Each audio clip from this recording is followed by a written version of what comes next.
Salam kerahiman. Hari ini kita ketemu lagi tanggal 12 Agustus.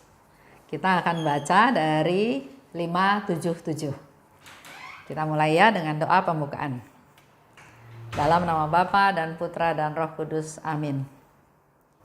Tariklah saya, ya Tuhan, supaya saya ada di dalam Engkau. Cintai saya, supaya saya bisa mengasihi sesama. Amin. Dalam nama Bapa dan Putra dan Roh Kudus. Amin. Kita baca sama-sama dari 577. 577 juga bicara tentang persekutuan dengan Allah sesuai dengan tema kita di bulan Agustus. Pernah ketika Bapak pengakuanku menyuruh aku mengucapkan kemuliaan kepada Bapa sebagai penitensiku, aku membutuhkan waktu yang amat panjang untuk melakukannya. Berulang kali aku memulainya, tetapi tidak dapat menyelesaikannya sebab rohku menjadi satu dengan Allah dan aku tidak dapat berkonsentrasi pada doa itu. Berulang kali di luar kehendakku, aku diliputi kemahakuasaan Allah dan sama sekali tenggelam di dalam Dia lewat kasih. Dan kemudian aku tidak tahu apa yang terjadi di sekitarku. Ketika aku memberitahu Bapak pengakuanku bahwa doa singkat ini sering menyita amat banyak waktuku dan bahwa kadang-kadang aku bahkan tidak dapat menyelesaikannya, Ia menyuruh aku mengucapkannya pada saat itu juga di kamar pengakuan. Tetapi rohku tenggelam dalam Allah, dan meskipun aku berusaha, aku tidak dapat berpikir seperti yang aku inginkan.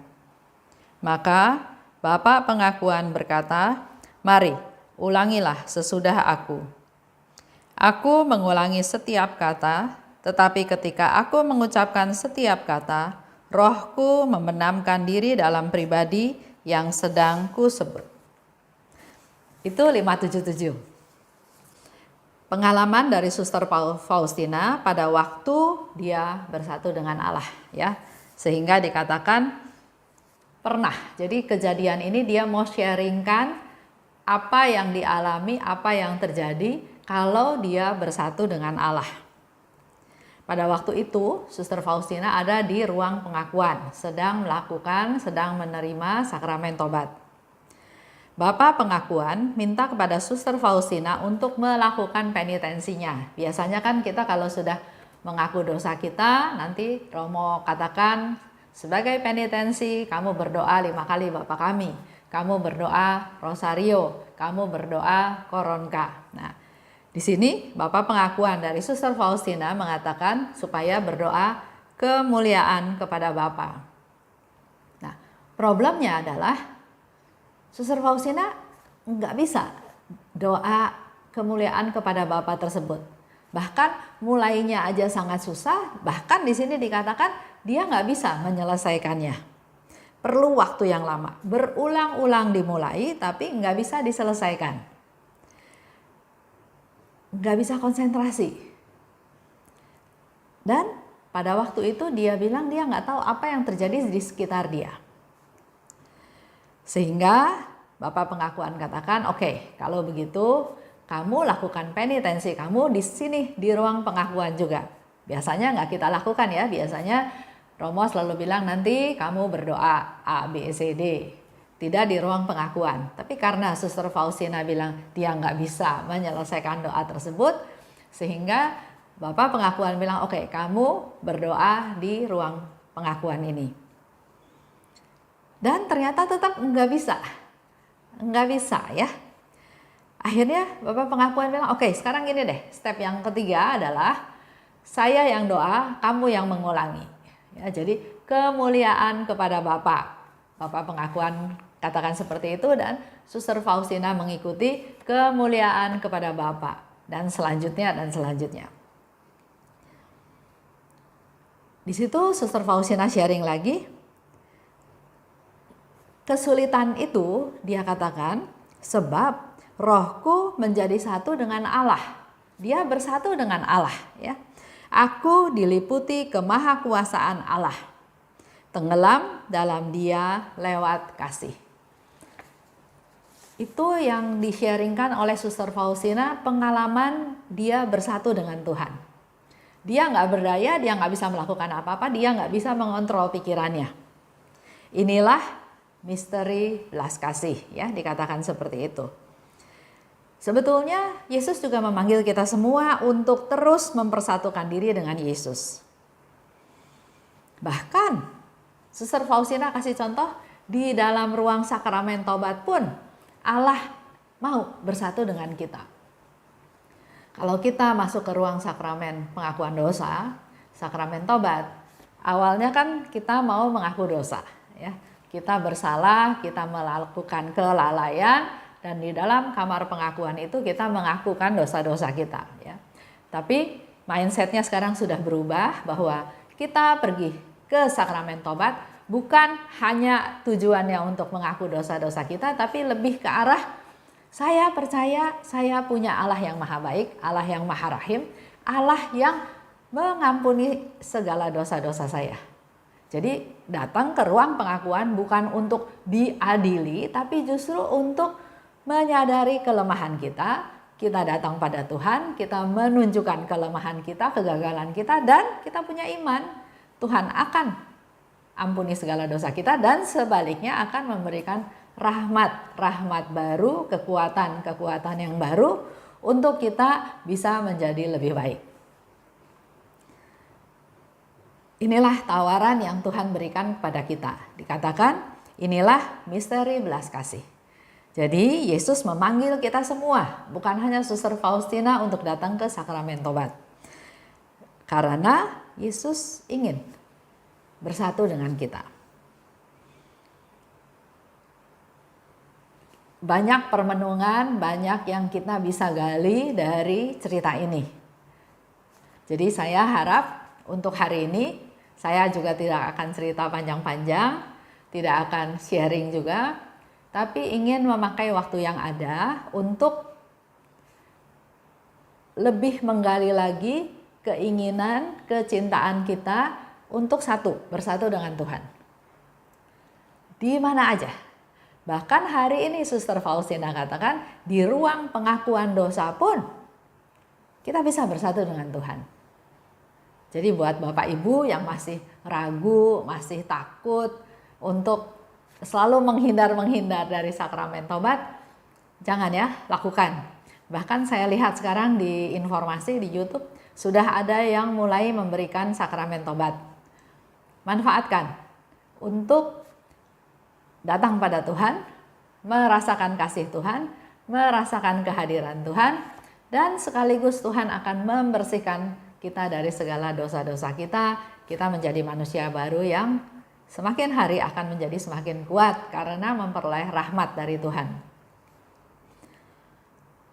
Yang menjadi PR kita, satu ya, mari praktekkan hidup di hadirat Tuhan. Jadi kita ada di hadirat Tuhan bukan hanya pada waktu berdoa, bukan hanya pada waktu suasana hening, gak boleh ribut, saya mau berdoa, bukan seperti itu ya. Tapi praktekkan hidup dalam hadirat Tuhan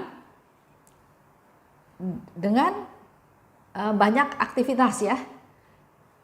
Bisa dengan doa rosario, doa koronka. Bahkan bisa juga doa Santa Brigita ya, yang 15 kali Bapa Kami dan 15 kali Salam Maria. Bisa juga dengan melakukan jalan salib. Ada jalan salib singkat, ya, ada jalan salib juga yang berdasarkan permenungan kita sendiri. Yang penting kita tahu 14 perhentian tersebut, bahkan sekarang ada 15 ya. Juga kita berdoa dalam jam kerahiman ilahi, jam 3 petang. Hidup di hadirat Tuhan salah satunya dengan tadi cara berdoa. Yang kedua, ingat Tuhan. Dalam melakukan apapun, dalam melakukan kegiatan apapun, selalu ingat Tuhan. Ini harus dipraktekkan. Saya pun sering gagal ya. Artinya saya bilang, Tuhan saya mau ingat Engkau. Tapi tahu-tahu udah malam, banyak hal yang saya lakukan tanpa komunikasi saya sama Tuhan, tanpa saya bertanya pada Tuhan. Sehingga bikin lagi satu niat, oke, setiap jam saya mau ingat Tuhan. Awal-awalnya masih ingat, biasanya udah siang, udah agak sore, terus udah lupa. Tapi kita perlu punya niat, praktekan ya, ingat Tuhan. Dan yang ketiga, mari kita memuji Tuhan, ada di hadirat Tuhan dengan bersyukur, dengan memuliakan Tuhan. Enggak harus nyanyi, enggak harus penyembahan, tapi dengan mengalami suatu kejadian dan selalu langsung dalam hati bersyukur, Tuhan bersyukur. Ya. Contoh misalnya pagi hari kita bisa bangun sehat, segar, udara cerah, kita bisa olahraga, bisa jalan pagi, bisa lari pagi. Kalau tadi pagi saya alami ya, ada kelompok yang mulai senam tai chi ya. Saya bilang sama suami saya, besok-besok kita bisa ikut juga. Jadi apa yang dialami itu kita syukuri, kita ambil manfaatnya, kita ambil yang positifnya. Agak siang, sekarang agak siang, cuaca sedang hujan. Puji Tuhan ya, karena dengan hujan, walaupun tidak besar, hujan dengan rintik-rintik, tapi hujan itu memberikan udara yang baru, membersihkan udara yang lama dengan udara yang baru, dan tanaman semua dapat air hujan sehingga baik juga untuk tanaman-tanaman tersebut. Jadi syukuri semua yang terjadi, syukuri. Itu yang menjadi PR kita ya. Jadi selalu ada di dalam hadirat Tuhan. Pertama dengan doa, dalam masa COVID ini perbanyaklah berdoa. Terutama pada jam kerahiman, jam yang paling spesial yang Tuhan berikan kepada kita. Kedua, tadi dikatakan ingat Tuhan. Dalam kegiatan apapun selalu ingat Tuhan. Terima kasih Tuhan, Tuhan saya mau lakukan ini, Tuhan saya berdoa buat si A dan si B dan seterusnya ya. Dan yang ketiga, dikatakan kita memuji Tuhan, memuliakan Tuhan dengan bersyukur. Apapun yang kita alami, kita syukuri. Itu aja renungan hari ini. Singkat, tapi saya ingin Bapak Ibu tidak hanya mendengar, tapi praktekkan. Terima kasih. Kita doa penutup. Dalam nama Bapa dan Putra dan Roh Kudus. Amin. Allah Bapa yang Maha Baik, terima kasih atas rahmat-Mu. Engkau sudah membuat hati kami terbuka, mengerti kehendak-Mu. Engkau memberi pencerahan kepada kami. Engkau ingin ada di dalam kami. Engkau ingin bersatu dengan kami. Contohnya dalam sakramen Tobat, Suster Faustina pun merasakan persatuannya dengan Engkau. Kami juga ingin Tuhan selalu ada di hadirat-Mu. Oleh sebab itu, perbanyaklah rasa rindu kami, waktu kami untuk bisa berdoa kepadamu, untuk berdialog dengan Engkau. Juga mohon rahmat-Mu agar kami selalu ingat Engkau Tuhan dalam segala hal. Dan juga mampukan kami untuk selalu bersyukur dalam segala hal. Melalui hal yang sekecil apapun, mampukan kami untuk bersyukur Tuhan. Terima kasih atas rahmat-Mu, atas kemurahan hati-Mu. Semua ini kami panjatkan dengan perantaraan Putra-Mu Tuhan kami Yesus Kristus. Amin. Dalam nama Bapa dan Putra dan Roh Kudus. Amin. Salam kerahiman.